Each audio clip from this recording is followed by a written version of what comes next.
பராசரர் YouTube channel நேயர்கள் அனைவருக்கும் வணக்கம். இன்று ஒரு ஜாதகம் ஆய்வுன்னு வச்சுங்களேன். அதாவது நம் பராசரர் யூடியூப் சேனலை பார்த்துட்டு அவங்களோட கருத்தையெல்லாம் பதிவிடுறாங்க. அதே மாரி ஒரு முக்கியமான ஒரு நிகழ்வுக்கு ஜாதகத்துக்கு உண்டான ஒரு வழிய கேட்குறாங்க. அதுக்குண்டான ஒரு வழிகாட்டுவது இந்த பராசர மணிமன்றத்தின் ஒரு நிலையாகும்னு வச்சுங்களேன்.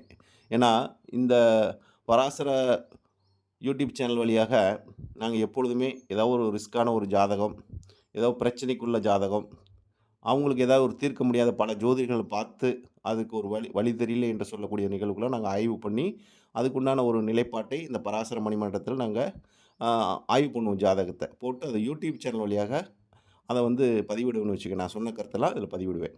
அது மாரி அந்த பதிவை கேட்டதுக்கப்புறம் திருநெல்வேலியிலிருந்து ஒரு ஐயப்பன் அவர்கள் வந்து ஒரு ஜாதகத்தை அவரோட சொந்த ஜாதகத்தை போட்டு அவர் கேட்டிருக்காரு. அவர் 22/9/1994 அன்று பிறந்திருக்கார். 1 மணி 20 நிமிஷம் பிஎம். திருநெல்வேலியில் பிறந்தவர். எனக்கு காதல் திருமணம் நடக்குமா? அரசு வேலை கிடைக்குமா? என் வாழ்க்கை முன்னேற்றம் எப்படி இருக்கும்? எந்த காலத்தில முன்னேற்றம் கிடைக்கும்? அப்படின்னு கேட்டிருக்கார். அந்த ஜாதகர் பிறந்த ஒரு நட்சத்திரம் என்று பார்க்கும்போது கேதுவோட நட்சத்திரங்க. அதாவது அஸ்வினி நட்சத்திரம் மேச ராசியில் பிறந்து சந்திரன், கேது சேர்க்கை பெற்றிருக்குது.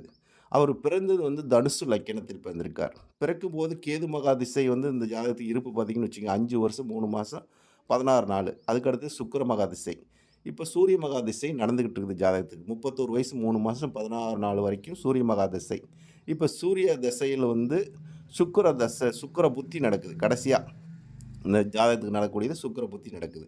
இவரோட கேள்வி வந்து பார்க்கும்போது எல்லாமே ஒரு நல்ல ஒரு கேள்வி தான் கேட்டிருக்காரு. ஏன்னா, ஒவ்வொரு ஜாதகத்துக்கும் இந்த ஆசைகள் இல்லாம இருக்காதுல்ல. ஆனா இவரு பாருங்க தனுசு லக்கினத்தில பிறந்திருக்காரு.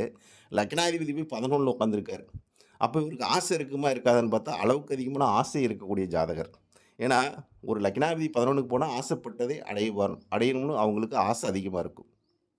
அங்க சேர்க்கப்பட்டவர் பாருங்க. புதனோட சேர்க்கை, சுக்கிரனோட சேர்க்கை, ராகுவோட சேர்க்கை. அப்ப இந்த சேர்க்கை வந்து எத சொல்லுது? 3 கிரகம் பகையான கிரகம். சுக்கிரன், குருவும் பகை, ராகுவும் குருவும் பகை, பாதகாதிபதி கூட சேர்க்கை. அப்ப இவருக்கு திருமணம் நடந்துச்சுன்னா, அது பிரச்சனைய குடுக்கும். ஏன்னா 7ஆம் இடத்துல செவ்வாய் இருக்குது. திருமண நிகழ்வு ஒரு சிறப்பு தராது.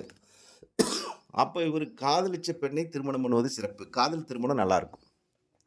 ஏன் சொல்றேன்னா,